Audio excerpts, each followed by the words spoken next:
you beautiful black people and lovely, loving folks out here. I just want to say we're going to keep stepping in the name of love, okay? Even though some of you are just a little disappointed about the restitution to be paid to Robert Sylvester Kelly those alleged victims.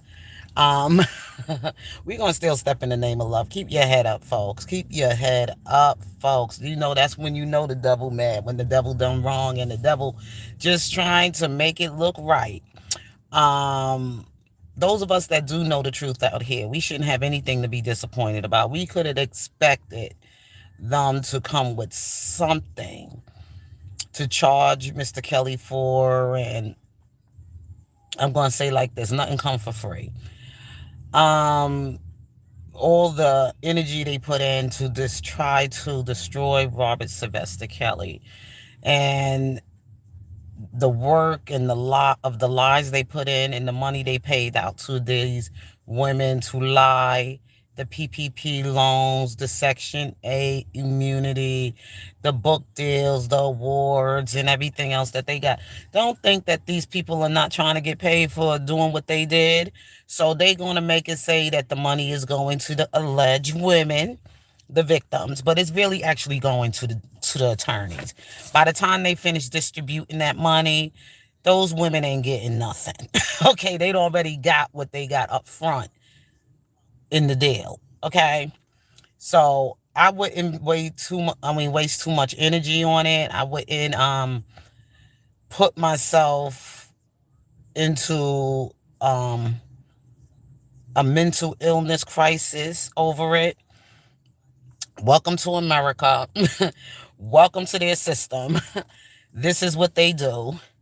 And we know that. You know, you see all of those things about people coming against a class action against some kind of medical product out there that might have caused some kind of side effects. Even when they sell it to you, they already tell you it's going to have all these side effects.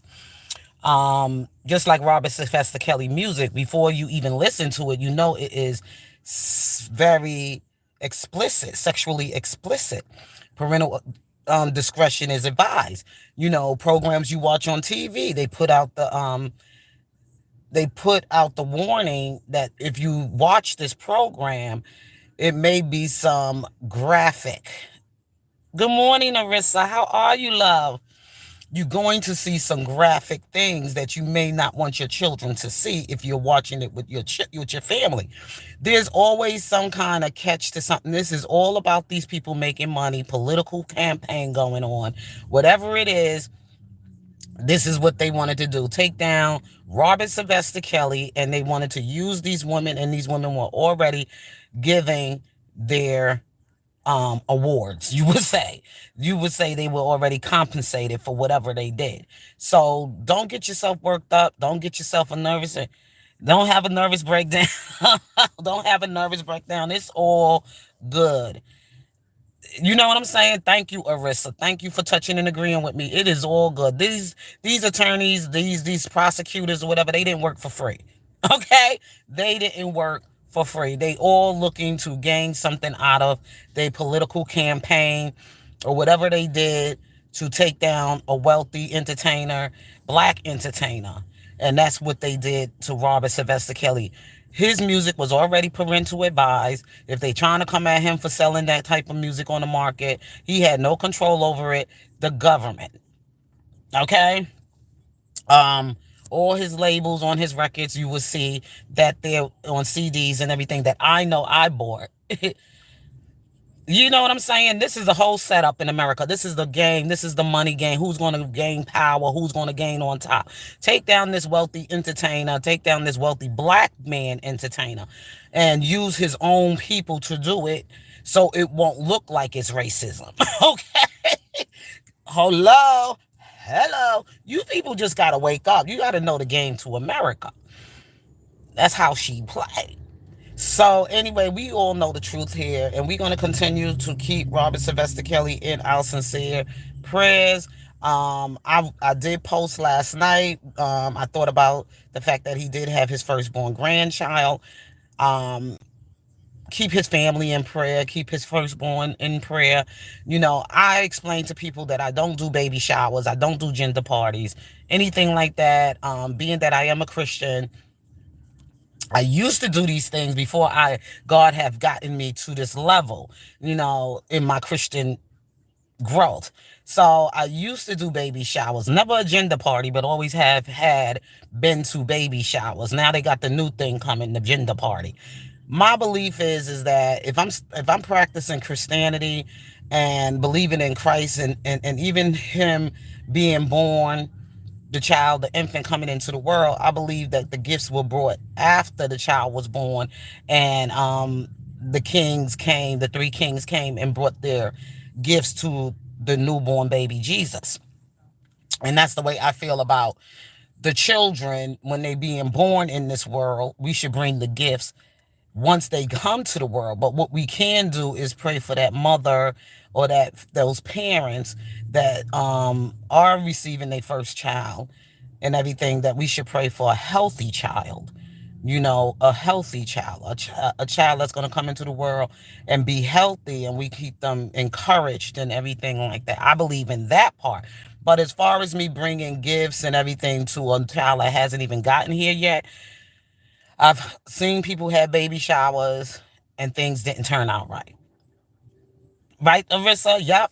I've seen people get baby showers and everything, and even some of the relationships you have with people is not healthy after you don't went out of your way, became claimed to want to be the godparent. You brought these things, you gave this baby shower, you did all these wonderful things for this person.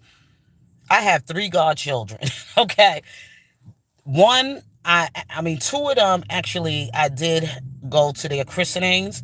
And I am their godmother by, giving by the church and everything, the christening. I went through the christening ceremonies and everything.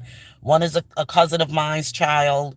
He's all grown up in the world and everything. When his mom died and stuff, he's my godson. Then I have another godchild, also from a long-term friend of mine's. Both of these male children don't even acknowledge me. They don't even come around to see me. They don't even call me. I mean, I remember when they were small and everything, I always spend time with them. I've always, of course, went to church with them and everything. I was involved in their Christian life. You know what I'm saying? Their Christian life and everything. When Easter time came, I always took that responsibility as they godmother to buy them their Easter suits and stuff for church, and they Easter clothes, and when school time turned around, I was always took that responsibility to buy their school clothes, to help the parents out, getting involved in their life on that level. I didn't never take over the parents' job and just raise the children. No, I just, if anything ever happened to my girlfriend or to my cousin, which my cousin did pass away, but by the time she passed away, my godson was already an adult, so I try to get him a job, and I try to help him out, like getting himself a job, and he's somewhere out there, with bad people or whatever like that. But I still pray for him as well. I do stay in touch with, being that he's family and everything, I do stay in touch with his siblings to ask about him and how he's doing. And I did try to stay connected with him on Facebook. He might be in a little trouble right now. The kids, people don't like to tell their business. But that's the way I'm thinking. He was seeing an older woman, and I was kind of concerned about that as well. So that's the last I've, you know what I'm saying? Yeah.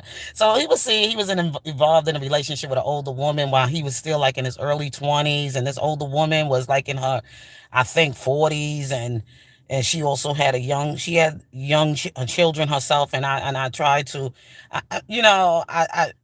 well, when I saw him, he was at his mom's funeral, so I didn't want to put too much on him. I was really trying to help him out. I was trying to carry on and do some things for him and watch over him. But he was a man child now. He was a man now. So and if his mom didn't keep him in that Christian life like she, supposed to have, then there's nothing more I can do but pray for him. If I do come across talking to him anytime, if he need anything, and I'm not sending out money randomly, like I just don't give out money like that. You have to earn it. But I will help him with some moral advice and pray with him and for him. if he going through a situation or whatever. But anyway, y'all, I just wanted to just explain that to people about being a godparent, being a godmother to anybody's children. I think it should be a christening. That's why it says godmother, godfather, whatever. You give them a christening life. You go to the church, you have them christening. Good rising, Four Corners. How are you? Yeah, so I just wanted to just like for the king of R&B for his firstborn grandchild, if we find out whatever, the situation is, if the baby is born yet. And I heard the child is born, but then I heard, I remember she lost the child. It was about a year or so ago, and then she was having another child or whatever. But if anybody's have been in contact with her or with the family in any kind of way. I'm not even thinking about Drea, just pray for Drea, you know what I'm saying? Just pray for Drea. Would like to, we as his supporters and fans as well can send our blessings, to the family, to on behalf of Robert Sylvester Kelly, because he can't do anything right now. Robert's daughter, Arissa, his daughter, Joanne, his firstborn daughter. Yeah, she was supposed to have had a baby, or she's having a baby or whatever.